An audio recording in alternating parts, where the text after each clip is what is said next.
Good morning. Good morning. My name is Werner, and I'm going to talk about something in the construction industry today. So this is the anniversary. Last year on 2024-05-09, I had a video out on construction. Today is 2025-05-09. So this is the anniversary of that video.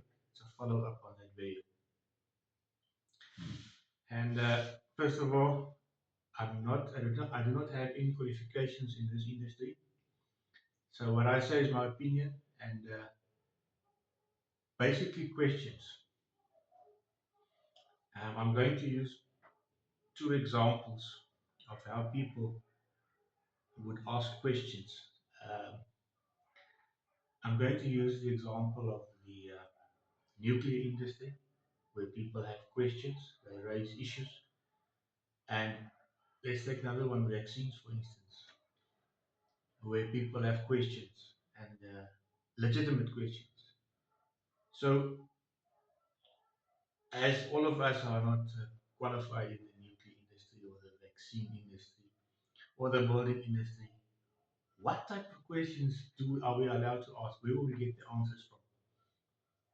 Because some of us might feel that maybe we left out of that area of knowledge or that area of understanding, which is very bad for us. Let's say I want to build something. I have my square, I have my compass here,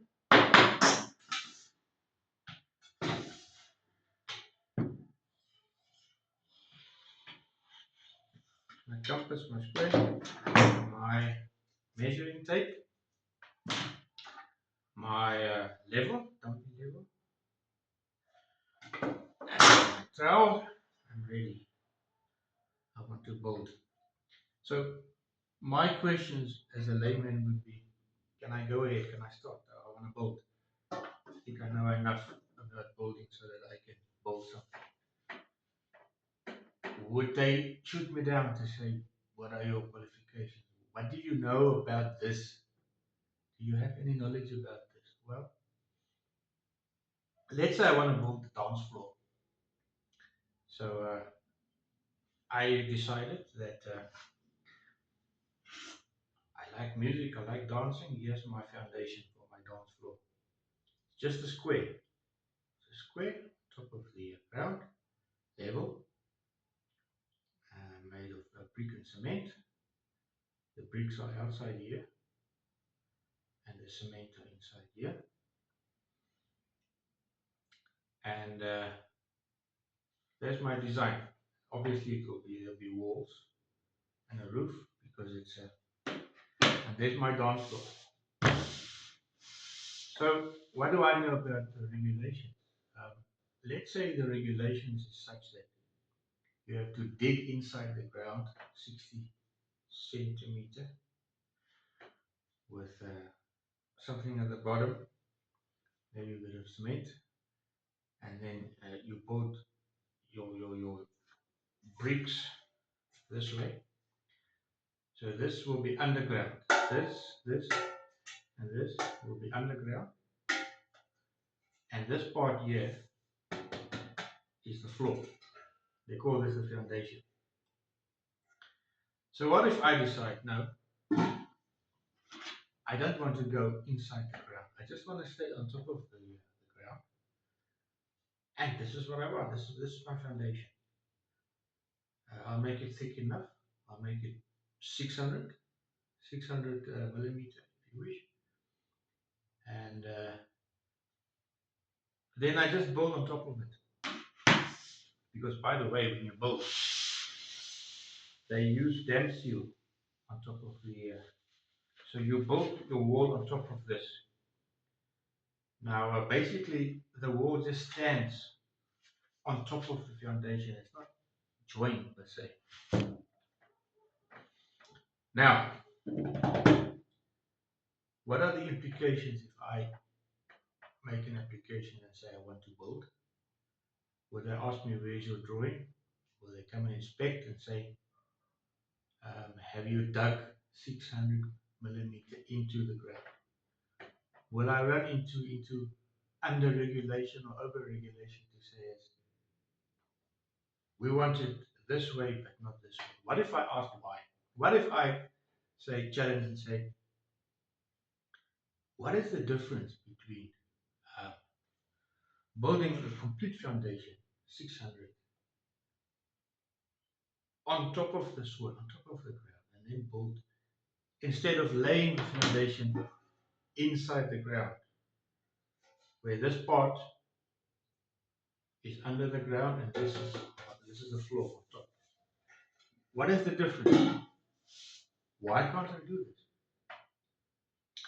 And I'll tell you why I ask questions. Because every now and again, there's a tragedy, there's a disaster where a building collapses, people die. Can be anything, can be an earthquake, can be something which collapses under construction. It can be anything. So, uh, how is this overregulated or underregulated? Now, let's say, for instance, the argument is that the soil inside here, outside here, will keep these little mini floors in place. Let's say that is the argument. And I would have to question the validity of that, which I will. What happens when you build a building 3 stories, 4 stories, 5 stories higher, and you have walls and pillars? Tell me, please, I beg you, what supports the walls on the outside?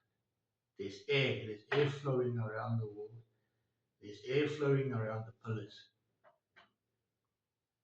Can you get a pillar burst or a wall burst where there's nothing to support the pillar? If it goes, it goes.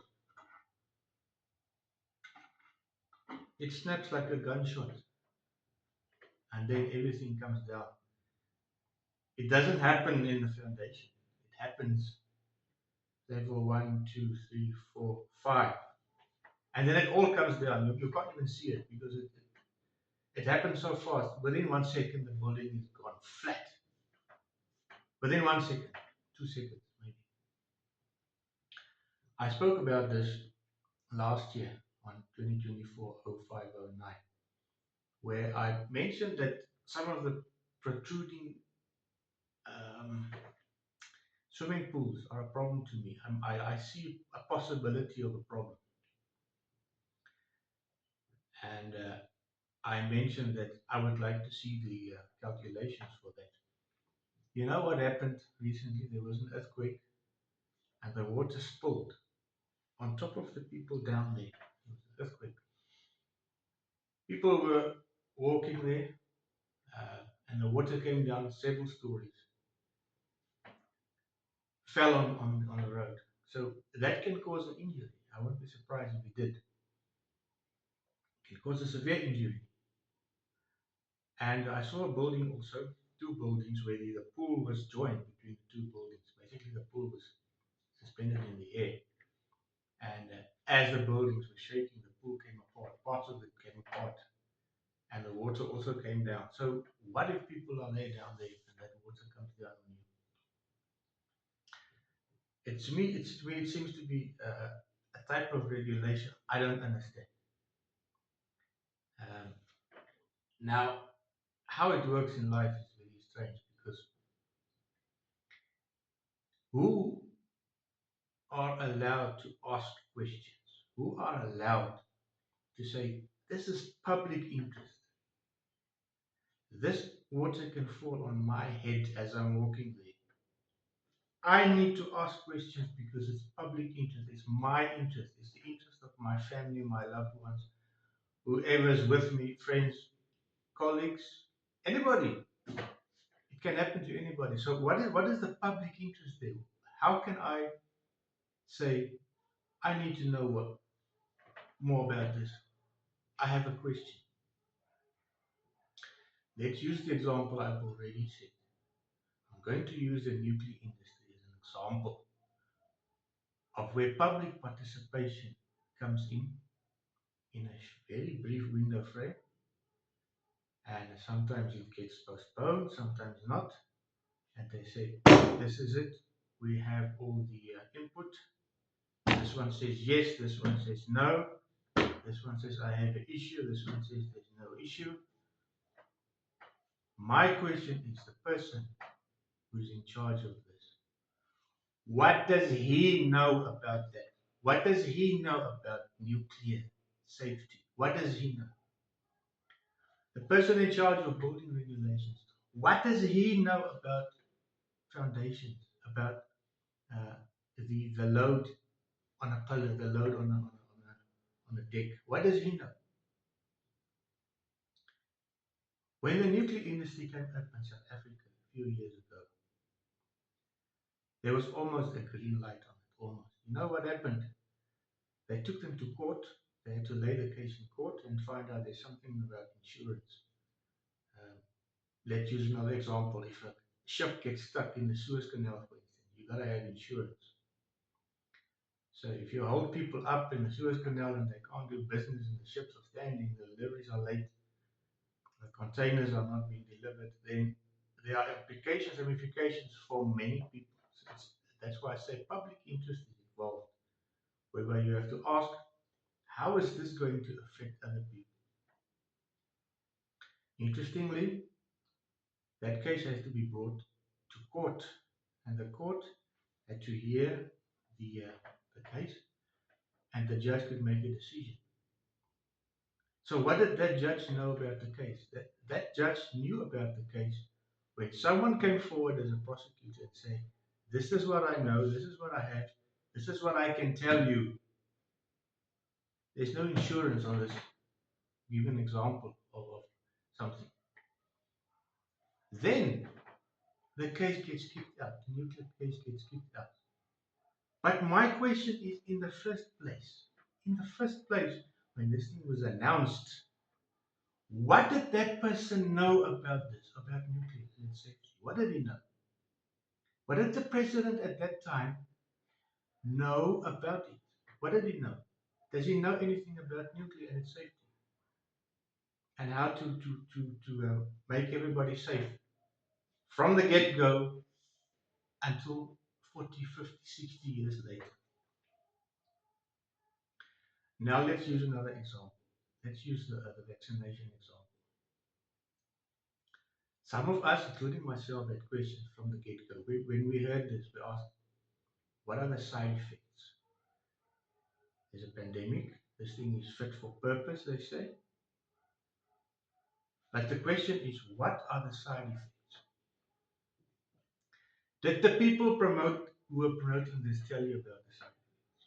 On TV, on radio, on whatever thing they were using, internet. Were they talking about the side effects? How many side effects are there? Who's going to cover the cost if there are any damages to you?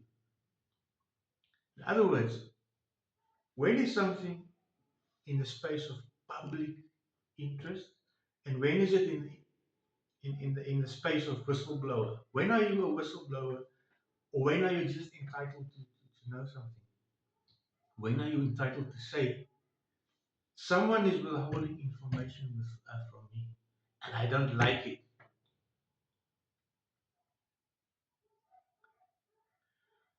Now, I want to come back to the building regulations and how it happens that there's an accident and no one knows what's going on. First of all, when there is a disaster, it takes months, and more than a year, to find out what the problem is. In other words, the industry has got a hold of the operation where someone is involved and controls it. My question is, what does that person know about the subject? How can I question that person? Where do I, how do I contact that person and ask him, Can you please explain this or that or that? In other words, from the get-go, you have all the information. In other words, if the government says that your foundation has to be inside the ground, I want to know what difference does it make? I built a dance floor solid like this, 600 millimeters, on top of the ground. Where's your calculations to tell me that there's a difference? Let's take a building under construction. There's a staircase, 5 stories, 6 stories, 3 stories, 4 stories, and now it's lunchtime. Everybody's going back to work. It's 2 o'clock. Let's say there are 40 people in that group, different teams, electrical, plumbing, construction. Some people have to remove props, I call it props, got very names. Now, you see a vast majority of people going up the stairs because they're building floor one first, two, three, four, five. So the top floor, whichever one that is now under construction. So all that people after lunch has to use the staircase to go up to level 4, level 5. Is that staircase designed to take 80% of the staff, 60%, 50% of the staff, 25 workers, carrying maybe a grinder, carrying maybe a drill, carrying some sort of pneumatic equipment up there, all at 2 o'clock, all at 10 past 2, quarter past 2. Is that staircase designed to take so many people? Do you see signs everywhere that this building can withstand a 5.6 earthquake? This building can withstand a 9.5 earthquake. This swimming pool can withstand a 7.2 earthquake and no water will spill on the people's heads down. Do you see a sign up there everywhere? You are now walking in a dangerous zone. You are now walking in a high risk zone. You're now walking in a high risk accident zone. Do you see those label signs up everywhere with all the overregulation and underregulation in the world? Do you see that? Excuse me, I need to take a break. Everybody celebrates from time to time. Oktoberfest 1990. Yeah. Now, I want to talk about the subject a little further. Let's take places in a high fire risk. I don't want to isolate one um, place anywhere in the world where there are fires and structures being destroyed. So let's just talk about it in a general sense. Who regulates that place that you built with material which is not fire resistant? You build it in such a way that if you throw a stone from this house to that house, it falls on your neighbor's roof. You regulate and overregulate and underregulate in such a way that if there's a fire, it spreads from one house to another house in no time. How am I involved in questioning what you're doing? How am I involved to say, please tell me more about this? You have land there, you have acres and hectares of land standing. No one can take care of it. It's just standing there. To who does it belong? Does it belong to a celebrity? Does it belong to the government? Does it belong to the municipality? Why can't they allocate bigger areas to build it? Why can't they say, if they want to say something, just say, you're building with material which is not fire resistant. Yes or no? We allow you, but we're telling you that you're doing something wrong. We have to tell you that. Are they doing that? Am I am I involved as a public participant, in other words, as an activist for someone else? Am I involved with that? Or should I just shut my mouth and say you're either a whistleblower or you keep your mouth out of something you know nothing about? Can you see how many things we do know nothing about? There's too much. There's too many things we know nothing about. It's time we find out why. Why do you do this?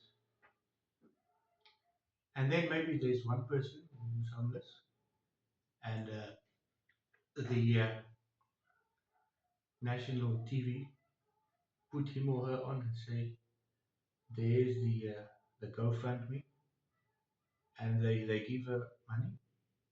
And maybe it's one of the five, four, six, three top GDPs in the world.